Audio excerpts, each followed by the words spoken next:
cœur d'un parc arboré, une forteresse de granit domine la campagne léonarde et le port de Moguériec depuis le milieu du XVe siècle. L'histoire du château de Kérouzéré, riche d'un siège et de nombreuses péripéties, est racontée dans le cadre d'une visite guidée quotidienne. Et ce jour-là, les visiteurs ont la chance d'être accompagnés par le propriétaire des lieux en personne, Guénolé de Calan. À l'origine, les Kérouzéré, c'est une famille de la petite noblesse bretonne. Ils ont 8 hectares de terre dans les premiers documents, donc fin XIVe siècle. Sauf que c'est une famille qui va très vite se mettre au service de la famille de Montfort, donc des ducs de Montfort. Et du fait de leur fidélité aux ducs, ils vont connaître une ascension sociale fulgurante. Contre l'avis du seigneur local, Jean II de Kérouzéré obtient le droit d'ériger un château dont les travaux débutent en 1425. Une forteresse médiévale composée de 4 tours cernées de douves et dotée de systèmes de défense, dont un chemin de ronde. Premier élément militaire, la petite tourelle en pierre là-haut, qui est la tour du guetteur. Donc c'est le plus haut point du château et c'est une tour qui permettait à un soldat d'avoir une vue à 360 degrés pour prévenir les habitants du château et ensuite les villageois en cas d'attaque. Le château ne sera finalement attaqué qu'une fois, en 1591, lors des guerres de religion opposant la Ligue catholique au royaliste soutien du futur Henri IV. Le château n'est qu'endommagé et conserve nombre de ses atours, comme son escalier de granit. Cet escalier, c'est un petit peu une synthèse de ce qu'est le château de Kérouzéré, c'est-à-dire que c'est un château qui est un peu militaire, mais très ostentatoire.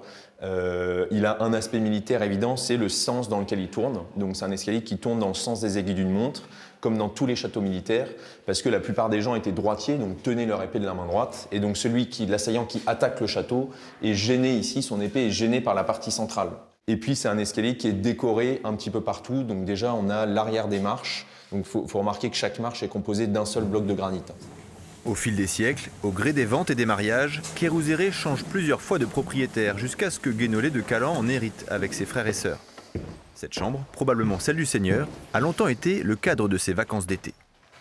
Moi je trouve que c'est la plus belle chambre du château. Après elle n'a pas de chauffage et pas de salle de bain. Donc maintenant que je vis là à plein temps, j'ai changé de chambre pour avoir un petit peu plus de confort.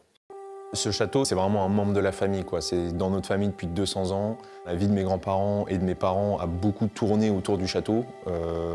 Bon, il se trouve en plus que j'ai perdu mes parents, donc il y a une part d'eux qui est ici. Moi, je m'occupe de ce château comme on s'occupe de sa vieille mère qui est malade. C'est-à-dire que ça prend beaucoup de temps, mais on l'aime beaucoup.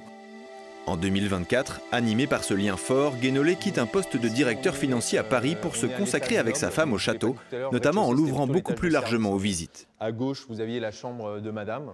Il y a beaucoup de choses que j'ai apprises aujourd'hui. Le guide est particulièrement intéressant. On voit bien que lui-même est habité par cette maison, ce château-là, qui fait partie quand même de la région. C'est un plus, bien sûr. Puis on a visité sa chambre d'adolescent quand il venait en vacances. Donc oui, non, ça sent le vrai, le vécu, quoi.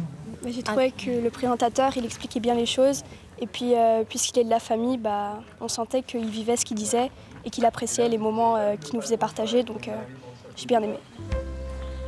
Même si de nombreux travaux ont été faits par les générations précédentes, entretenir ce monument historique classé dès 1883 représente une lourde charge financière. Option 1, vous avez beaucoup d'argent, et ce qui était peut-être le cas à une époque, mais ce qui n'est plus le cas aujourd'hui. Et après, il reste 2 options. Soit vous gagnez votre vie, mais vous gagnez très bien votre vie pour mettre tout votre argent, tout votre salaire dans le château, dans l'entretien du château. Soit vous faites cette 3e option qui est d'essayer de créer une activité économique autour du château. Ce que je trouve positif avec cette 3e option, c'est qu'en plus, nous, on en profite plus parce qu'on vit là au quotidien et le public en profite beaucoup plus. Dans cette optique, le couple de Châtelains s'est lancé dans des expositions temporaires comme ces maquettes d'invention de Léonard de Vinci. Un choix de cœur pour que le seul château fort habité du Finistère ait encore de longs siècles devant lui.